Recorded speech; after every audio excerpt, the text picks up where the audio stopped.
Bonjour à tous et à toutes, Mariela Studio Ramirez, donc vocalogiste spécialisée en féminisation et en harmonisation de la voix. Aujourd'hui, nous allons donc vous parler du volume, comme quoi ce paramètre vocal est parfois oublié lorsque des personnes vous parlent de l'entraînement de féminisation de la voix. Mais il faut savoir que c'est un paramètre qui est quand même très important et qu'effectivement, il faut le travailler puisqu'il fait partie de notre quotidien. Et surtout, il fait partie de toutes ces situations dans lesquelles vous pouvez potentiellement vous retrouver en utilisant votre voix parlée. Voilà, donc on va parler du volume. Premièrement, on va définir ce qu'est le volume. Ensuite, je vous expliquerai également quelles sont les diverses situations dans lesquelles on peut utiliser le volume, où ça peut être nécessaire et comment le faire. Et après, je vous expliquerai bien sûr quels sont les points importants quant à l'entraînement de féminisation de la voix et le volume. Donc, premièrement, pour définir le volume, qu'est-ce que le volume? Le volume, c'est simple, c'est simplement l'intensité, c'est-à-dire c'est la force avec laquelle nous allons utiliser notre voix en termes donc de décibels. Alors, effectivement, si vous cherchez dans les applications mobiles, vous pouvez trouver parfaitement un petit décibelomètre et voir effectivement quelle est la force avec laquelle vous utilisez votre voix, quel est le volume que vous employez. Alors bien sûr, il existe ce qu'on appelle un volume conversationnel, qui est le volume qu'habituellement nous utilisons lorsque nous parlons avec quelqu'un. Donc vous savez que quand vous parlez avec quelqu'un, je veux dire pas au téléphone, sinon face à quelqu'un, vous avez donc une certaine distance entre la personne et vous. Et effectivement, donc le volume doit s'adapter à cette distance pour effectivement que la personne puisse bien vous entendre et ne se sente pas agressée par ce volume-là. Forcément, donc je parlais du téléphone avant. Au téléphone, c'est un petit peu pareil. Au téléphone, vous savez, il y a certaines fréquences qui sont altérées avec donc ce qui est le fil, on va dire, du téléphone. Hein. Donc effectivement, en termes de fréquence, il y a une petite altération, mais c'est vrai aussi qu'il faut toujours faire bien attention à ce qu'on nous entende bien. Bien sûr, donc le volume a une répercussion directe sur votre corps, une répercussion directe sur votre corps, sur vos cordes vocales et sur votre larynx, et bien sûr aussi sur votre dynamique respiratoire, puisqu'effectivement, lorsqu'on parle de volume, on parle également d'air, bien sûr, et surtout donc de musculature, puisque vous allez avoir besoin donc de faire appel davantage à votre musculature respiratoire pour pouvoir pousser cet air vers l'extérieur, faire vibrer donc les cordes vocales telles qu'elles vibrent habituellement, mais avec donc plus d'air. Et effectivement, donc cette voix va être davantage amplifié dans votre bouche et donc ça va nous donner donc l'idée perceptive ou la perception, on va dire, sonore de que votre voix est plus forte. Bien, après avoir défini le volume, effectivement, vous expliquez que le volume, on l'utilise dans plusieurs situations, c'est-à-dire qu'effectivement, donc ce volume conversationnel va varier en fonction des situations communicationnelles dans lesquelles on va se trouver, comme par exemple, si on va dans un restaurant et il y a beaucoup de bruit, et bien forcément, la personne qui est en face de nous va avoir besoin qu'on augmente notre volume pour pouvoir se faire entendre. Alors ici, je fais juste une petite parenthèse. Qu'est-ce qui se passe avec les personnes qui se sont opérées des cordes vocales, glottoplastie de Wendler, approximation cricothyroïdienne, etc.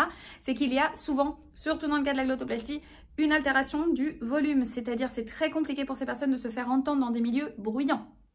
Donc en termes de féminisation de la voix, je fais de nouveau ici, donc je donne une petite alerte de nouveau quant à la chirurgie. Faites attention parce que comme vous voyez, ça altère énormément de paramètres vocaux naturels de la voix et c'est un petit peu dommage. Donc voilà, donc effectivement comme je vous disais, si vous vous retrouvez dans un restaurant et vous avez besoin donc forcément d'augmenter le volume de votre voix, ce qui est important de signaler, c'est qu'effectivement il faut savoir comment le faire. Malheureusement, vous avez des personnes qui, quand elles essayent de féminiser leur voix, lorsqu'elles se trouvent dans une situation dans laquelle elles doivent utiliser leur voix forte ou leur projection vocale, et bien malheureusement elles se disent « Merde, là je suis plus aussi féminine qu'avant, comment est-ce que je peux faire, etc. » Et c'est là où effectivement, dans mon entraînement vocal, je donne l'importance au volume dont il a besoin parce qu'effectivement, le volume est important. C'est bien d'avoir une voix féminine conversationnelle, mais bien sûr, c'est très important de pouvoir projeter la voix. On utilise la voix projetée tous les jours dans notre vie, lorsque on appelle quelqu'un de l'autre côté de la rue, hey, je suis là. Par exemple, lorsque on doit, même dans un restaurant, faire appel au serveur, par exemple. Dans un supermarché, dans n'importe quel endroit où il y ait du bruit, forcément, on va avoir tendance à augmenter le volume de notre voix. Comme je vous disais, si vous n'avez pas la bonne technique vocale, que vous ne savez pas très bien comment utiliser votre voix féminine déjà à la base dans un volume conversationnel, solliciter, on va dire, ou augmenter le volume dans une situation dans laquelle, comme je vous disais, par exemple, vous êtes dans un endroit où il y a beaucoup de bruit, qu'est-ce que ça va faire à la longue? Ça va faire à la longue que vous allez fatiguer votre voix et effectivement, dans le pire des cas, vous pouvez bien sûr vous faire très très mal et avoir des lésions. C'est pour ça que le volume est important de le travailler donc dans la sphère de la projection vocale ou la voix d'appel. Alors, le cri, bien sûr que le cri, moi je déconseille bien sûr le cri. Si vous pouvez éviter de crier dans votre vie, et bien tant mieux parce que ça fait très mal aux cordes vocales. Mais bien sûr, bon, on va le mettre dans le lot, donc projection vocale, voix d'appel et cri. Donc c'est très important que vous puissiez vous sentir on va dire, commode et à l'aise avec votre voix pour être sûr que dans n'importe quelle situation, vous allez pouvoir hausser le volume et votre voix féminine va de toute façon ne pas être altérée. D'accord? Alors ça, c'est une partie, mais il y a une autre partie. C'est-à-dire qu'effectivement, on parle de la voix conversationnelle, du son qu'on va émettre, du volume qu'on va utiliser lorsqu'on est dans une conversation. Mais, et là je vous invite à ce que vous fassiez ce petit test, effectivement, si je vous demande maintenant de me faire un son aigu, vous allez inconsciemment augmenter votre volume. Alors, qu'est-ce qui se passe effectivement quand on veut produire des aigus et qu'on augmente le volume? C'est que la tension musculaire augmente, c'est qu'effectivement l'impact sur les cordes vocales va être majeur et effectivement à la longue, il peut avoir donc de la fatigue vocale lorsque vous employez vos aigus. C'est pour ça que je travaille énormément le volume, non pas et uniquement par rapport au volume, comme je disais précédemment, sinon aussi projection vocale, etc. Mais par rapport aux aigus, pardon. Mais effectivement, ce qui est important de dire, c'est que si on cherche une dynamique vocale qui soit détendue, relaxée, donc pouvoir utiliser la voix dans toutes ses émotions en plus, parce que forcément le volume va aussi avoir sa place dans l'expression de nos émotions, c'est important qu'on puisse avoir une dynamique qu'on comprenne déjà à la base. Et c'est pour ça que parler du volume, pour moi, c'est très très important. Vous avez des personnes, comme je vous disais, qu'effectivement, une fois qu'elles essayent de faire des aigus, et bien tout de suite, elles crient ou elles forcent très fort. Alors forcément déjà de 1, c'est strident, donc déjà la personne qui vous écoute se protège et recule. D'un autre côté, c'est pas agréable à l'oreille, puisqu'effectivement une voix stridente, trop aiguë, forte, c'est pas agréable à écouter. 2, 3, ça renvoie aussi vers une image, on va dire, émotionnelle qui est peut-être pas celle qu'on essaye de renvoyer. Donc par exemple, si vous êtes contente, vous pouvez bien sûr projeter votre voix, aller dans le volume, j'ai trop contente, c'est cool. Et là, forcément, l'aigu va être altéré, mais d'une façon, je veux dire, qui est cohérente par rapport à l'émotion que vous essayez de transmettre. Mais malheureusement, si on voit la situation à l'envers, si vous essayez donc de faire simplement de la mélodie, aller dans l'aigu et tout d'un coup le volume apparaît, ça peut paraître, par exemple, comme quoi vous êtes fâché ou vous êtes dérangé ou n'importe quelle autre émotion que finalement, ce n'est pas votre souhait de transmettre cette émotion-là.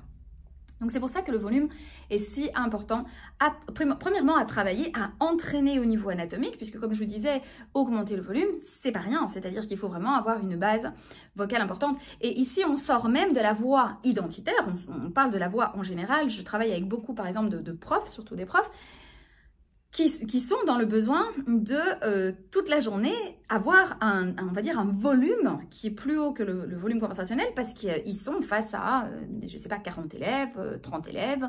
Effectivement, il faut que la voix soit projetée jusqu'à la fin, jusqu'au bout de la classe. Et effectivement, donc ça demande une dynamique vocale. Ça demande une base musculaire qui soit là et ça demande surtout une compréhension de comment faire pour pas perdre la voix.